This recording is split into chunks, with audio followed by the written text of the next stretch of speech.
आप देख रहे हैं मिड कैप मंत्री सीएनबीसी आवाज पर।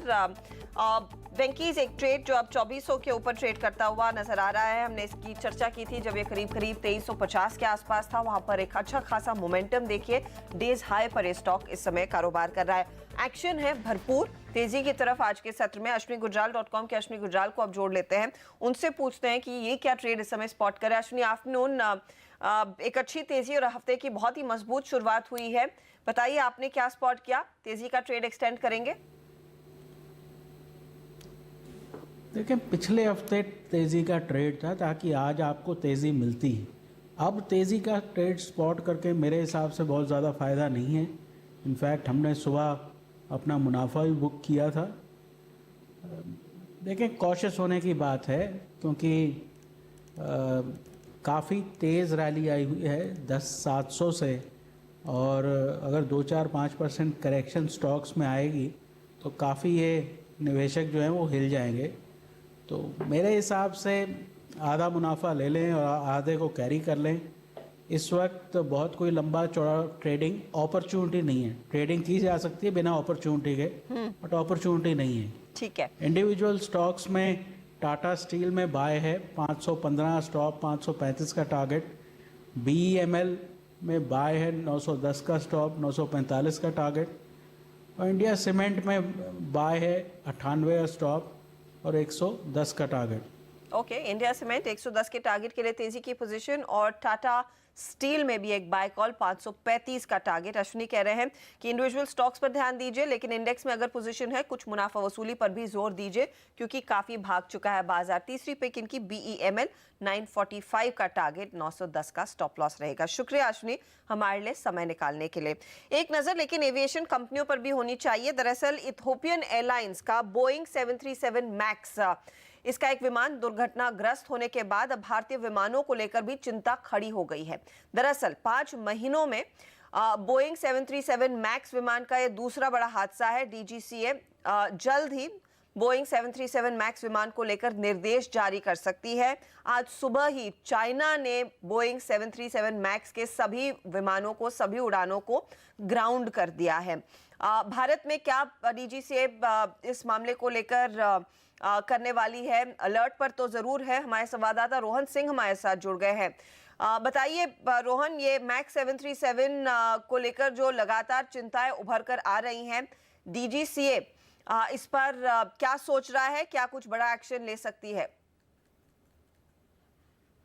जो DGCA ने तकनीकी जानकारी मांगी है बोइंग से इस दुर्घटना के बारे में, और साथ ही जानकारी स्पाइस जेट और जेट एयरवेज से भी मांगी है क्योंकि इनके पास 737 मैक्स की फ्लीट है। अगर हम स्पाइस जेट की बात करें, अभी 13 ऐसे 737 मैक्स हैं जो कि हवा में इनके उड़ रहे हैं। हालांकि जेट के पास जो 737 मैक्स है वो सारे अभी फिलहाल ग्राउंडेड हैं, लेकिन फिर भी ये दो प्लेयर्स हैं, एयरलाइंस हैं इंडिया के, जो कि जिनके पास ये इन जहाज़ों की फ्लीट है, और इसलिए तकनीकी जानकारी मांगी गई है इन सभी से, क्योंकि ये पहला मामला नहीं है, ये दूसरा मामला है जबकि 737 मैक्स दुर्घटनाग्रस्त हुआ है 6 महीने के अंदर। और अगर दोनों ही दुर्घटनाओं का ट्रेंड देखें तो एक जैसा ट्रेंड है। उड़ान भरने के महज कुछ मिनटों के अंदर ये दोनों प्लेन्स दुर्घटनाग्रस्त हुए हैं। चीन ने फिलहाल बैन कर दिया है इस एयरक्राफ्ट की उड़ान पर, और साथ ही बाकी जो देशों के जो सिविल एविएशन रेगुलेटर हैं वो भी इस तरह के कदम उठाने की सोच रहे हैं।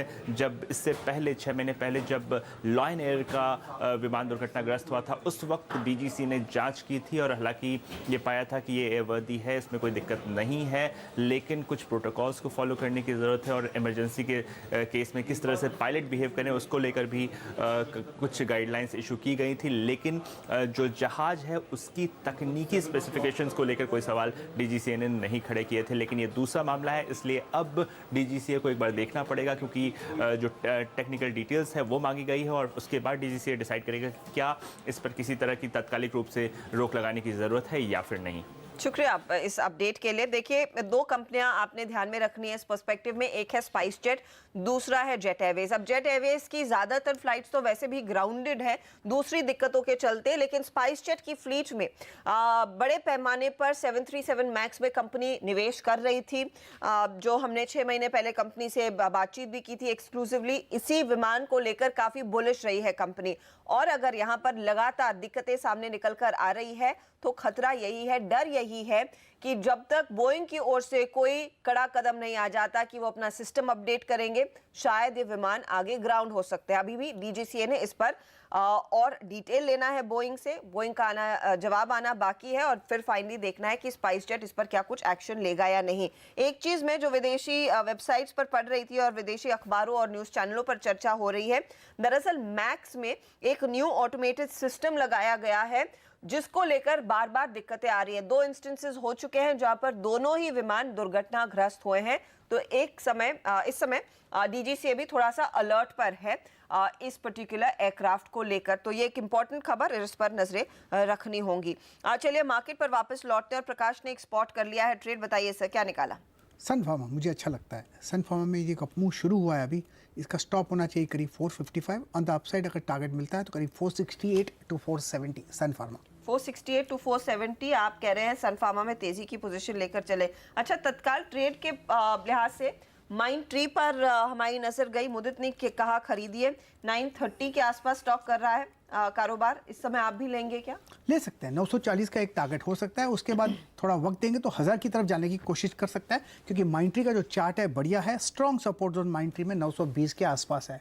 देखना है कि कितना वक्त आप दे सकते हैं इसे।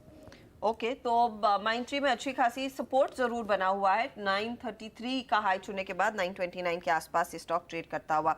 अच्छा, अरविंद में एक पुल बैक है प्रकाश, इससे पहले कि हम ब्रेक लें, अरविंद में बाउंस बैक में क्या एग्जिट का मौका ढूंढे?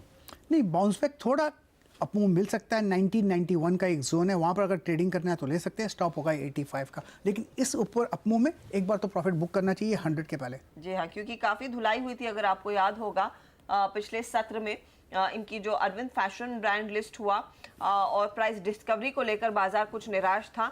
87.10 पर आज थोड़ा सा पुल बैक दिखा रहा है। प्रकाश कह रहे हैं 90-91 मिले तो एग्जिट कर लीजिएगा, स्टॉक को ज्यादा टाइम ना दे। एनबीएफसीज में इस घंटे काफी एक्शन आ रहा है। हमने कई सारी एनबीएफसीज पर नजर जरूर डाली और इस समय देखिए कैनफिन होम्स, ईडलवाइज फाइनेंशियल जैसे स्टॉक्स ये सब आउट परफॉर्म कर रहे हैं। तो ये और उज्जीवन एक ट्रेड कॉल था प्रकाश की ओर से, उन्होंने कहा खरीदारी करें, 335 का टारगेट भी दिया है। चलिए इसी के साथ लेंगे एक छोटा ब्रेक। बाजार ऊंचाइयों पर ट्रेड करता हुआ प्रकाश, शुक्रिया हमारे लिए समय निकालने के लिए। ब्रेक के बाद लेकर आएंगे न्यूयॉर्क कंपनी।